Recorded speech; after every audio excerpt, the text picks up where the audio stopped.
الرحمن الرحیم۔ السلام علیکم۔ رمضان المبارک میں نشریات کا ایک خصوصی سلسلہ لے کر حاضر خدمت ہیں۔ ہمارے ساتھ حزب سابق موجود ہیں جناب جاوید احمد غامدی صاحب۔ السلام علیکم غامدی صاحب۔ وعلیکم السلام۔ ہم سے بہت شکریہ۔ آپ کے وقت کا آغاز کرتے ہیں۔ اس پروگرام کے اندر آپ حضرات جانتے ہیں کہ قرآن مجید کے منتخب موضوعات کو ہم زیر بحث لاتے ہیں، احادیث بھی آتی ہیں اور آپ لوگوں کے سوالات بھی۔ آج جس موضوع کا میں نے انتخاب کیا ہے وہ دوسروں کا ناحق مال کھانا ہے۔ قرآن مجید نے اس کو ایک بہت بڑا جرم قرار دیا ہے۔ قرآن کیا کہتا ہے، خود قرآن مجید کی آیات کی تلاوت سے ہم اس کو سمجھیں گے، اور غامدی صاحب نے اپنی تفسیروں کے اندر جس چیز کو واضح کیا ہے اس کو بھی جانیں گے۔ ارشاد فرمایا ہے، ایمان والو ایک دوسرے کے مال آپس میں باطل طریقے سے نہ کھاؤ، الا یہ کہ تمہاری باہمی رضامندی کی تجارت ہو جس سے کوئی مال حاصل ہو جائے۔ غامدی صاحب اپنی تفسیر البیان میں اس بات کی توضیح میں لکھتے ہیں، اس سے مراد وہ طریقے ہیں جو عدل و انصاف، معروف، دیانت اور سچائی کے خلاف ہوں، اور جن میں لین دین اور معاملت کی بنیاد پر فریقین کی حقیقی رضامندی نہ ہو، بلکہ ایک کا مفاد ہر حال میں محفوظ رہے اور دوسرے کی بے بسی اور مجبوری سے فائدہ اٹھا کر اسے ضرر یا غرر کا ہدف بنایا جائے۔ اسلام میں معاشی معاملات سے متعلق تمام حرمتوں کی بنیاد اللہ تعالیٰ کا یہی حکم ہے۔ رشوت، چوری، غصب، سود، جوا، غلط بیانی، تعاون علی الاسم، غبن، خیانت اور لقطہ کی مناسب تشہیر سے گریز کے ذریعے سے دوسروں کا مال لے لینا، یہ سب اسی کے تحت داخل ہیں۔ روایتوں میں بیع و شراء اور مزارت وغیرہ کی جن صورتوں سے منع کیا گیا ہے وہ بھی اسی کے تحت ہیں۔ ہم سب دین اسلام کا مقصد کیا ہے؟ آپ فرماتے ہیں کہ تزکیہ ہے، پیوریفیکیشن ہے۔ ظاہری بات ہے جب تزکیہ ہوگا تو ہر پہلو سے ہوگا۔ انسان دنیا میں جیتا ہے تو معاملات کرتا ہے، لین دین کرتا ہے، کسب مال ہوتا ہے، تجارت ہوتی ہے، اور اس کے اندر اونچ نیچ بھی ہو جاتی ہے۔ قرآن مجید نے جو موضوع بنا کے ان چیزوں کو بار بار بیان کیا ہے، ایک بات آپ اکثر فرماتے ہیں کہ دین اصول بیان کرتا ہے، ظاہری بات ہے اطلاقات کے اندر پوری کی پوری قوانین کا اسٹرکچر بنا کر نہیں دیتا کہ جس میں ہم لوگ اپنے لحاظ سے فیصلہ کرنے کی پوزیشن میں ہوں۔ لیکن ہم نے دیکھا کہ قرآن نے جب تزکیے کی بات کی تو تزکیہ جن پہلوؤں میں مطلوب ہے، چاہے وہ معاشرت ہے، چاہے وہ سیاست ہے، چاہے وہ آپ کا اور زندگی کے معاملات ہیں، آئلی ہر جگہ پر ان کو موضوع بنایا ہے۔ اس کی کیا وجہ ہے؟ یعنی قرآن مجید یہ بتانا چاہتا ہے کہ ان معاملات میں متنبہ رہو، چونکہ یہیں پر تمہیں تزکیہ کرنا ہے اور یہیں پہ تم فیل ہو جاتے ہو۔ یہ انسانی ضروریات ہیں۔ اللہ تعالیٰ کی ہدایت جب بھی نازل ہوگی تو انسانوں کو مخاطب بنائے گی۔ انسان کس بات کو کس طرح سمجھ سکتے ہیں؟ ظاہر ہے کہ کائنات کے خالق سے بڑھ کر کون جانتا ہے؟ کون سی بات ہے جس کو صرف اصول میں بیان کر دیا جائے تو اس کے اطلاقات لوگ خود متعین کر لیں گے؟ کون سی بات ہے جس کی عامت الورود صورتوں کو بیان کر دینا چاہیے، اس میں غلطی کا امکان ہے؟ کون سی چیز ہے جس میں فروعی اطلاقات بھی بیان کرنے ضروری ہیں؟ اور خاص طور پر جب اللہ تعالیٰ کی کتاب نازل ہو رہی ہوتی ہے یا اللہ کا پیغمبر دنیا میں موجود ہوتا ہے، اس وقت تو قاعدہ یہ ہے کہ اذا سألک عبادی انی فانی قریب۔ فرمایا ہے کہ میرے بندے پیغمبر اگر آپ سے کوئی سوال دین کے بارے میں کر رہے ہیں تو انہیں اطمینان دلا دیں کہ اس وقت میں اس کا جواب دوں گا۔ چنانچہ ہم دیکھتے ہیں کہ قرآن مجید میں ایک بڑا حصہ ایسا ہے جہاں تبیین کی گئی ہے، چیزیں سمجھائی گئی ہیں، ان کی توضیح کی گئی ہے۔ ایک حکم دیا گیا ہے، اس کے بارے میں کچھ سوالات پیدا ہوئے ہیں، کچھ فقہی اطلاقات سامنے آ گئے ہیں، ان کو بھی قرآن نے بیان کر دیا ہے، جو اگر چھوڑ دیے جاتے تو اہل علم اس کو آسانی سے سمجھ سکتے تھے۔ تو یہاں بھی اصولی بات تو وہی ہے جو آپ نے پڑھ دی کہ لا تاکلوا اموالکم بینکم بالباطل، غلط طریقوں سے، باطل طریقوں سے، ناجائز طریقوں سے دوسروں کا مال نہ کھاؤ۔ اس میں لفظ ناحق، لفظ باطل، لفظ ناجائز، یا اسی طرح برائی کے طریقوں سے یا اور کوئی لفظ استعمال کر لیں، وہ بات بیان کی گئی ہے جو علم و عقل کے مسلمات پر مبنی ہوتی ہے۔ یعنی انسان کو اس کے پروردگار نے، اس کے خالق نے جو شعور دیا ہے وہی اس کی رہنمائی کر دیتا ہے کہ کون سے طریقے باطل ہو سکتے ہیں۔ اگر یہ بات نہ ہو تو اس طرح کا لفظ استعمال کر کے حکم بیان ہی نہیں کیا جا سکتا، کہ اسی وقت بیان کیا جاتا ہے جب مخاطب یہ جانتا ہے کہ باطل کیا ہوتا ہے، یعنی معاشی معاملات میں کیا چیزیں باطل ہیں۔ اس کی پھر میں نے آگے تفصیل کی ہے، وہ آپ نے پڑھ کے سنا دی کہ کسی کے ساتھ جھوٹ بولنا، فریب دینا، غبن کرنا، کسی کا مال لے لینا، یہ ساری چیزیں کسی مذہبی سند کا تقاضا نہیں کرتی کہ ان کو غلط قرار دینے کے لیے آسمان سے وحی آنی چاہیے۔ یہ وہ چیزیں ہیں جن کی غلطی ہمارے باطن میں ودیت کر دی گئی ہے، ہم جانتے ہیں کہ یہ غلط ہے، اور اس معاملے میں مراکش سے انڈونیشیا تک، زمین کے ایک حصے سے دوسرے حصے تک، ہر مذہب، ہر نقطہ نظر کے لوگوں سے بات کر کے دیکھ لیں، وہ اس پر متفق ہوں گے۔ دنیا کا نظم اسی پر چل رہا ہے۔ کیا کبھی اس معاملے میں تردد ہوا ہے کہ کسی بدھ کے ساتھ، کسی ہندو کے ساتھ، کسی مسیحی کے ساتھ، کسی یہودی کے ساتھ کاروبار کرتے ہوئے یہ تردد ہوا ہو کہ اس کو یہ بتانے کی ضرورت ہے کہ تم نے جھوٹ نہیں بولنا، تم نے دھوکہ نہیں دینا، تم نے مجھے کوئی ایسی چیز نہیں دینی جس کا تم نے وعدہ کیا اور وہ اس کے خلاف ہو؟ یعنی یہ گویا مسلمات ہیں جو جانے پہچانے ہیں، ان کی پیروی تو کرنی چاہیے۔ تو اب قرآن مجید نے یہ بات اصول میں بیان کر دی۔ اصول میں پھر کچھ مسائل پیدا ہو جاتے ہیں، یعنی جس وقت ہم اطلاق کرنے پر آتے ہیں تو اطلاق میں بعض چیزیں بالکل واضح ہوتی ہیں، ان سے متعلق کچھ بتانے، کچھ کہنے کی ضرورت نہیں ہوتی۔ جیسے میں نے ابھی مثالیں دیں اس کی، کچھ چیزیں ایسی ہوتی ہیں جو مشتبہات کے دائرے میں چلی جاتی ہیں۔ مشتبہات کی تعریف وہی ہے جو رسالت مآب صلی اللہ علیہ وسلم نے ایک حدیث میں کر دی ہے کہ الحلال بین والحرام بین، یعنی حرام کیا ہے وہ بھی بعض موقعوں پر بالکل واضح ہوتا ہے، اور حلال کیا ہے وہ بھی بالکل واضح ہوتا ہے۔ جیسے اس پر بحث کی ضرورت نہیں ہے کہ چوری حرام ہے، غبن حرام ہے، جھوٹ بول کے کسی کا مال لینا حرام ہے۔ یہ تو اکل الاموال بالباطل کی وہ صورتیں ہیں جس سے میں بھی واقف ہوں، آپ بھی واقف ہیں، مشرق مغرب میں ہر شخص واقف ہے۔ لیکن بعض چیزیں ایسی ہوتی ہیں کہ ان کو ایک پہلو سے دیکھیے تو یہ محسوس ہوتا ہے کہ اس میں تو کوئی حرج نہیں ہے، دوسرے پہلو سے دیکھیے تو ان کی شناخت سامنے آ جاتی ہے۔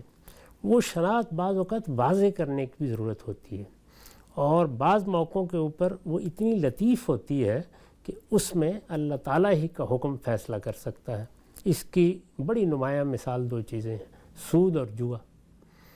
یعنی جوئے میں بھی بظاہر ایسے لگتا ہے کہ دو لوگ ہیں، بیٹھ کے انہوں نے ایک کھیل کھیلا ہے، باہمی رضامندی سے کھیلا ہے، کسی کے ساتھ کوئی زبردستی یا زیادتی نہیں کی۔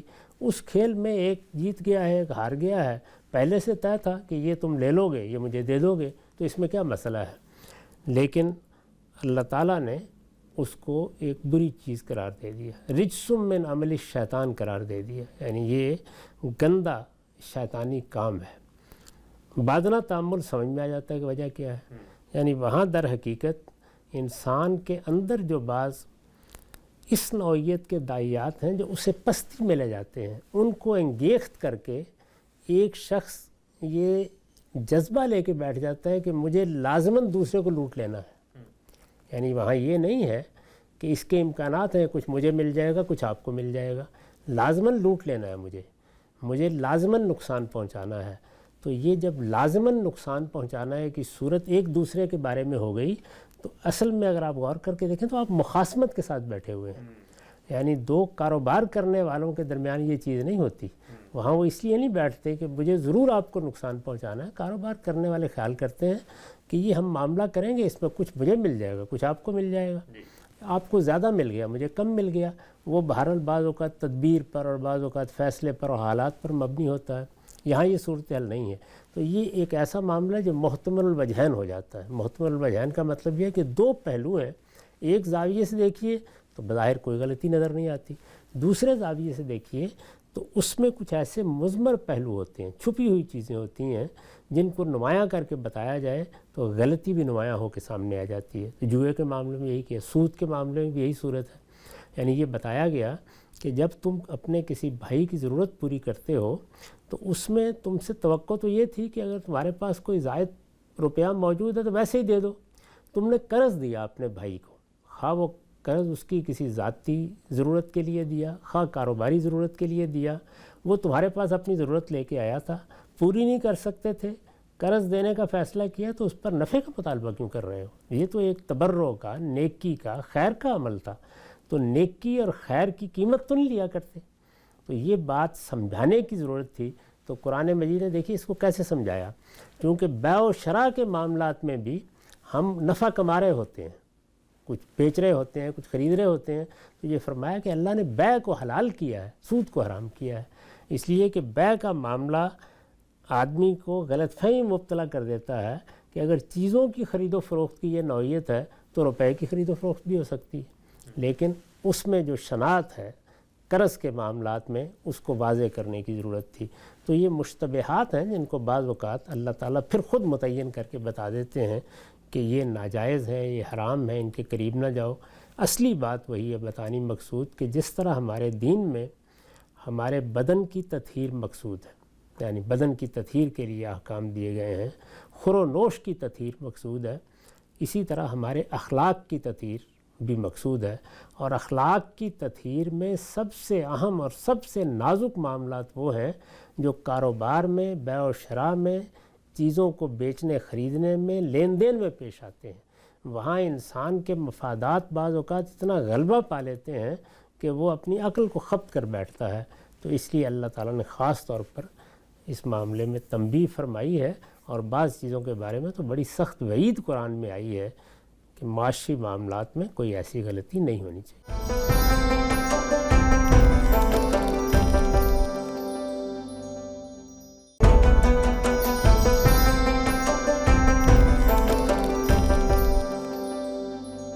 یہ بیان کیجیے گا کہ حق تلفی میں اور کسی کی جان، مال، آبرو کے خلاف زیادتی میں بنیادی طور پہ فرق کیا ہے؟ کیونکہ دونوں ہی صورتوں کے اندر آدمی اصل میں کسی کے خلاف اقدام بھی کر رہا ہوتا ہے، جان مال آبرو بھی میری ہے، اگر آپ اس کے خلاف کو تعدی کرتے ہیں تو وہاں بھی میری حق تلفی ہو رہی ہوتی ہے۔ تو ان دونوں میں فرق کیا نہیں، حق تلفی اور جان مال آبرو کے خلاف زیادتی، کیونکہ آپ ہمیشہ ان دونوں کو الگ الگ کر کے بیان کرتے ہیں، تو کیا فرق ہے ان کے اندر؟ دیکھیے، حق تلفی کا مطلب یہ ہے کہ پہلے آپ کو استقرار حق کرنا ہے، یہ بتانا ہے کہ یہ فلاں کا حق مجھ پر واجب ہے۔ مثلا والدین کی خدمت کرنا ایک حق کے واجب ہے۔ کسی خاتون کو طلاق دی ہے تو جیسے اللہ تعالیٰ نے فرمایا اس کے لیے کچھ متاع زندگی کا فراہم کرنا حق کے واجب ہے، یعنی ایک چیز آپ پر لازم کر دی گئی ہے، لازم آتی ہے، یا پیدائش کے لحاظ سے، فطرت کے لحاظ سے جو غیر تحریری معاہدات ہمارے درمیان ہوتے ہیں ان کے لحاظ سے وہ واجب ہے، اس کو آپ نے ادا نہیں کیا تو یہ حق تلفی ہے۔ لیکن اپنی طرف سے آگے بڑھ کر کوئی ایسا اقدام کر دیا جو اس کی جان مال آبرو کے لیے خطرے کا باعث جواز ہی نہیں تھا، اس کا جواز ہی نہیں تھا۔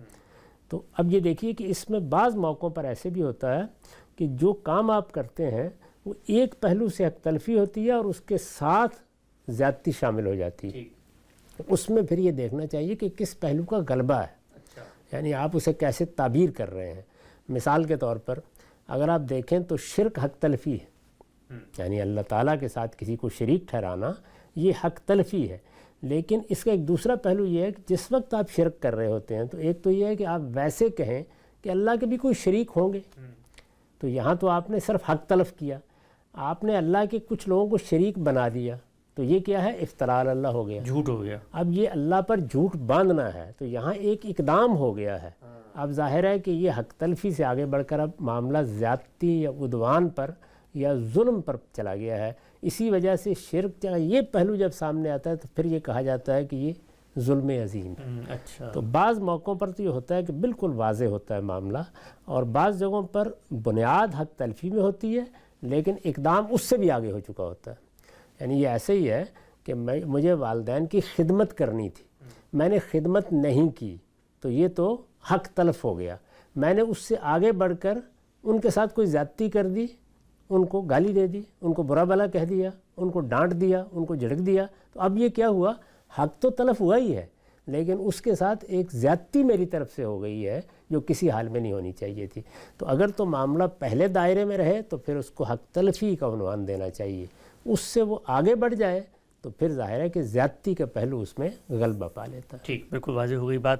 اچھا، کچھ چیزیں ہم سب واضح ہوتی ہیں جس میں ہم دوسرے کا مال باطل طریقے سے کھاتے ہیں، کچھ چیزیں اس باطل طریقے سے کھانے کی نفسیات کو پیدا کرتی ہیں، کچھ شبہات اس میں پیدا ہو جاتے ہیں، کچھ شبی صورتیں ہوتی ہیں جیسے کہ جوا ہے مثلا، لیکن کچھ چیزیں ایسی ہوتی ہیں جو نتیجے کے اعتبار سے کسی اور کی جیب سے رہی ہوتی ہیں لیکن باہمی رضامندی ہوتی ہے، مثلا لاٹری ہے، مثلا پرائز بانڈ ہے، تو اس کے اندر پھر ہم کیا رویہ اختیار کریں گے؟ چونکہ مجھے تو پتہ ہے کہ میں نے 1 روپیہ دیا تھا اور مجھے لاکھ روپے مل گیا، اور یہ لاکھ روپیہ ظاہری بات ہے کسی اور کا ہے، لیکن وہ دینے والا بھی آمادہ ہے چونکہ وہ بھی اسی امکان میں آیا تھا کہ جی مجھے بھی مل جائے گا، تو اس صورت میں کیا کریں گے؟ اس میں بھی یہی چیز ہے کہ اگر تو آپ کا دیا ہوا مال محفوظ ہے، یعنی آپ نے جو کچھ بھی اس معاملے میں دیا وہ محفوظ ہے، بالکل 10 روپے لگائے ہیں، 20 روپے لگائے ہیں، تو پھر اس کو جوا تو قرار نہیں دیا جا سکتا، لیکن وہ سوال باقی رہے گا کہ جو روپیہ آپ کو دیا گیا ہے کیا وہ جائز طریقے سے دیا گیا ہے؟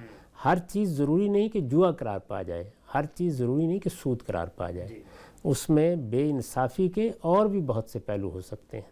ہمارے ہاں عام طور پر یہ ہوتا ہے کہ جوا اور سود چونکہ قرآن مجید میں زیر بحث آ گئے ہیں، اللہ تعالیٰ نے ان کی شناخت واضح کر دی ہے، ان کے بارے میں سخت تنبیہ بھی کر دی گئی ہے، تو لوگ کوشش کرتے ہیں کہ ادنا مشابہتوں پر بھی یہی حکم لگا دیں کہ یہ جوا ہے، یہ سود ہے۔ تو بعض موقعوں پر اس کو جوا یا سود تو قرار نہیں دیا جا سکتا، لیکن یہ ضرور دیکھنا چاہیے کہ اس سب کے باوجود کیا وہ کوئی جائز معاملہ ہے؟ تو چیزوں کے جائز اور ناجائز ہونے کی بنیاد وہ ہے جو قرآن میں آپ نے ابھی پڑھ کے سنائی کہ وہ باطل طریقے سے آپ کے پاس نہیں آنی چاہیے۔ تو سوال یہ ہے کہ اس طریقے سے کہ آپ 10 لوگوں سے ایک مال اکٹھا کر کے کسی ایک شخص کو دے دیں، یہ کیا عقل مانتی ہے؟ علم قبول کرتا ہے اس بات کو؟ یہ کوئی جائز طریقہ ہے؟ یہ کوئی صحیح طریقہ ہے لوگوں کو چیز دینے کا؟ اس کے بالکل برخلاف بہت سی چیزیں ایسی ہیں جن کے بارے میں لوگ تردد کا اظہار کرتے ہیں، لیکن ذرا غور کر کے دیکھا جائے تو اس میں کوئی خرابی نہیں ہوتی۔ مثلا ہمارے ہاں بہت سی چیزوں کو بیچتے وقت لوگوں کو بتایا جاتا ہے کہ اگر آپ ان کو خریدتے ہیں تو کسی موقع پر جس کمپنی نے ان کو بنایا ہے یا جو ادارہ بیچ رہا ہے وہ آپ کو یہ چیز اس کے پرائز میں دے دے گا، عام طور پر کہا جاتا ہے۔ ظاہر ہے اس کے اوپر کوئی اعتراض نہیں کیا جا سکتا، سوائے اس کے کہ آپ نے ایک چیز کے لیے لوگوں کے اندر بڑی ترغیب پیدا کر دی، وہ ظاہر ہے لطیف پہلو ہیں، ان سے بھی آدمی کو بچنا چاہیے، لیکن اس پر حکم نہیں لگایا جا سکتا۔ تو جہاں صراحت کے ساتھ معلوم ہو رہا ہو کہ یہ تو کچھ سمجھ میں نہیں آ رہی بات، یہ طریقہ کسی کا مال لینے کا نہیں ہے یا دوسروں کا مال لے کر کسی کو دینے کا نہیں ہے، تو اس موقع کے اوپر اس سے اجتناب کرنا چاہیے۔ ٹھیک، نقطہ بالکل واضح ہوا۔ اچھا مطلب جوئے کے اندر جو شناخت اصل پائی جاتی ہے، مثلا دوسرے کا مال اینٹ لینے کی ایک نفسیات ہے، اور وہ نفسیات پھر آگے ٹریول کرتی ہے اور اقدام بھی بن جاتا ہے لوگوں کے خلاف زیادتی کا۔ بسا اوقات میں نے سارا ہی مال دوسرے کا چھین لیا تو وہ بالکل بے یار و مددگار آ جائے گا، سب کچھ ہوتا ہے، لیکن وہ تو جو جس سے میں نے ایک معاملہ کیا وہ تو اس میں پوری طریقے سے حاضر موجود راضی برضا ہے کہ بھائی جو کچھ کر رہا ہوں وہ بھی تو یہی کام کر رہا ہے، یعنی اس میں پرابلم کہاں پیدا ہوتی ہے؟ کیونکہ وہ اپنا مال لٹانے کے لیے آیا ہوا ہے، وہ میرا مال لینا چاہتا ہے، میں لٹانے کے لیے آیا ہوں، میں اس کا لینا چاہتا ہوں، دونوں میں سے کوئی ایک کسی کا لے لیتا ہوں۔ اسی لیے دونوں ہی غلط کام کر رہے ہیں۔ اچھا، دونوں ہی اصل میں ایک دوسرے کو لازماً ضرر پہنچانے کے لیے بیٹھے ہوئے ہیں۔ بہت اہم نقطہ، دونوں ہی اس وجہ سے دونوں ہی غلط کام کر رہے ہیں۔ یہ نہیں کہ ایک آدمی جو جیت گیا ہے وہ غلط کام کر رہا ہے، وہ وہی بات ہے جو رسالت مآب صلی اللہ علیہ وسلم نے واضح فرمائی تھی کہ تم اپنے بھائی کی مدد کرو، ہاں وہ ظالم ہے یا مظلوم ہے۔ تو اس میں لوگوں نے سوال کیا کہ ظالم کی مدد تو سمجھ میں آتی ہے، مظلوم کی مدد کیا؟ مظلوم کی اس سے روکا جائے، وہ یہ کام نہ کرے، اچھا اس کی بھی مدد کرو تاکہ وہ درپے ہو جائے گا نا۔ دو آدمی ایک دوسرے کے ساتھ لڑ رہے ہیں تو اب ان میں سے ایک قتل کرنے میں کامیاب ہو گیا، لیکن دوسرا بھی قتل کرنا ہی چاہتا تھا، یہ کامیاب ہو گیا، وہ ناکام ہو گیا۔ تو اس لیے جب اقدام ثابت ہو گیا تو یہاں دو لوگ بیٹھے ہیں ایک میز کے اوپر جوا کھیلنے کے لیے، دونوں یہ طے کر کے بیٹھے ہیں کہ مجھے اس کو لوٹ لینا ہے اور یہ سمجھ رہا ہے کہ مجھے اس کو لوٹ لینا ہے۔ تو یہ جو ذہنیت ہے یہ ہمارے دین میں سخت قابل مذمت ہے، یعنی ہمیں مل کے کام کرنا ہے، ہمیں ایک دوسرے کو فائدہ پہنچانا ہے، ہم ایک دوسرے کے خیر خواہ ہیں، ہماری تمام معاشی سرگرمیاں ایسے ہی ہونی چاہیے۔ ایک دکاندار جب آتا ہے تو وہ اصل میں ایک خدمت انجام دیتا ہے، آپ کو آپ کے محلے میں ایک چیز فراہم کر دیتا ہے، آپ کو آپ کے قریب کے بازار میں ایک چیز فراہم کر دیتا ہے، کوئی دنیا بھر میں چیزیں بن رہی ہوتی ہیں وہاں سے لا کے آپ کے دروازے تک پہنچا دیتا ہے، تو وہ ایک خدمت انجام دیتا ہے۔ اس میں آپ کو چیز کی ضرورت تھی، وہ پوری ہو گئی، اس لیے آپ کا فائدہ ہوا، آپ نے مناسب قیمت اس کی ادا کر دی، اس نے اس میں سے کچھ اپنی خدمات کے عوض میں نفع کما لیا۔ تو یہاں دونوں ایک دوسرے کی خیرخواہی کے مقام پر بیٹھے ہوئے اپنے اپنے نفع یا اپنے اپنے فائدے کے لیے تدبیر کر رہے ہیں، تو اس لیے بالکل جائز ہے۔ تو اللہ تعالیٰ نے فرمایا کہ بیع کو اللہ تعالیٰ نے، بیع یعنی بیچنے خریدنے، اس کو بالکل جائز قرار دیا ہے۔ یہی معاملہ دیکھیے جو موجودہ ہمارا بینکاری نظام ہے، اس میں بھی جو چیزیں اس نوعیت کی ہیں وہ اپنی حقیقت کے لحاظ سے بالکل جائز ہیں. مثال کے طور پر مارٹگیج کے بہت سے معاملات ہیں جن میں کوئی شناخت نہیں ہے، اس لیے کہ ان میں اصلاً بیع و شرا ہو رہی ہے، خرید و فروخت ہو رہی ہے. خرید و فروخت اپنی ذات میں بالکل ایک جائز چیز ہے، البتہ اس کو کرنے میں کوئی بے انصافی کی بات ہو رہی ہے، اس پر الگ سے گفتگو کی جا سکتی ہے. تو ہر چیز نہ سود ہو جاتی ہے نہ جوا ہو جاتی ہے. بہت سی دوسری چیزیں بھی ہوتی ہیں جن کو لازماً دیکھنا چاہیے. کسی کا حق غلط طریقے سے طلب تو نہیں کیا جا رہا، کسی کے ساتھ کوئی ایسی زیادتی تو نہیں کی جا رہی جو علم عقل ہر چیز کے خلاف ہے. تو اس لیے قرآن کی تعبیر بہت جامع ہے کہ لوگوں کا مال لیتے وقت تم اپنے آپ سے سوال کرو کیا تم باطل طریقے سے لے رہے ہو یا صحیح طریقے سے لے رہے ہو. تو باطل طریقے کی وہ صورتیں جو بالکل واضح ہیں ان سے تو ہم سب واقف ہیں. جن کے معاملے میں کوئی ادنا تردد ہو اس میں بھی اللہ کے پیغمبر نے یہ ہدایت فرمائی ہے کہ یہ مشتبہات ہیں، ان میں بھی تقوی کا تقاضا یہی ہوتا ہے کہ غلطی سے بچ کے رہا جائے.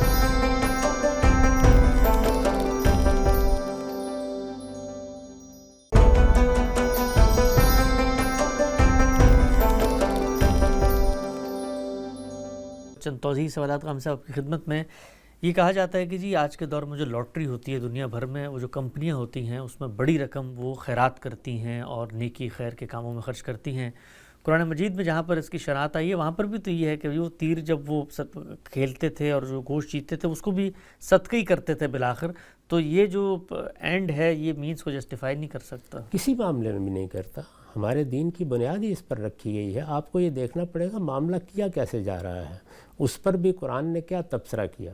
وہ اپنی طرف سے تو خیرات کرتے تھے لیکن جوا کھیل کے خیرات کرتے تھے. لوگوں کو جمع کر لیتے تھے، اونٹ ذبح کر لیے جاتے تھے، ان کے گوشت پر جوا کھیلا جاتا تھا، پھر لوگ اس کو جیت کے لے جاتے تھے.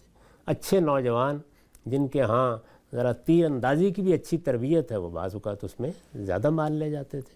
اور اسی طریقے سے جوئے کے تیر رکھے ہوتے تھے، ان سے فال کے طریقے کے اوپر گوشت لے لیا جاتا تھا.